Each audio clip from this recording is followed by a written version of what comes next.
ධර්මිෂ්ඨයා යනු ධර්මයේ ඉෂ්ට කරන කෙනා හා දෙවිදුන් කෙරේ බයභක්තිය තියෙන පුද්ගලයයි.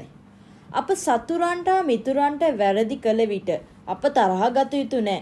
ඔවුන්ට ආදරය කළ යුතුය. ඔවුන්ගේ ජීවිතය දෙවිදුන්ට පුද කළ යුතුය. පුද කළ යුතුය යනු ඔවුන්ගේ වැරදිවලට දෙවිදු ඉදිරි යාඥා කර සමාව ඉල්ලිය යුතුය. ඔබ අසාවි ඇයි අප ඔවුන් වෙනුවෙන් යාඥා කළ යුතුය. ඔවුන්ගේ වැරදිවලට ඔවුන්වම ගෙන යන යුතුය. මම අසන ඇයි අප වරද කරන්නෙම නැද්ද? කාගෙත් හිත රිද්දෙන්න විදියට කතා කරන්න නැතුව ඉන්න බෑ නේද?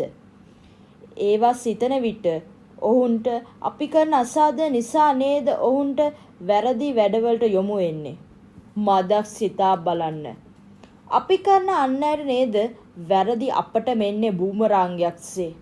එම නිසා අප පසුතැවිලි වී සමාව ඉල්ලිය යුතුය. දෙවිදුන්ගෙන් හා අප සමග සිටින සතුරන්ගෙන් හා මිතුරන්ගෙන්ය. අද සුවිශේෂයේ කියවෙන්නේ අප සොහොයුරාට ධර්මිෂ්ඨකම කළ යුතුය. එහෙනම් අපේ සොහොයුරා කවුද? සමීපත මිතුරන් හා සතුරන් සිටින අයට. නෑද හිතවතුන්, පවුලේ සමාජික අසල්වැසියන් යන අය. සමාජය ඔබව කොන් කළත් දෙවිදු ඔබව කොන් කරන්නේ නෑ. ඔබට ජේසු පිහිටයි.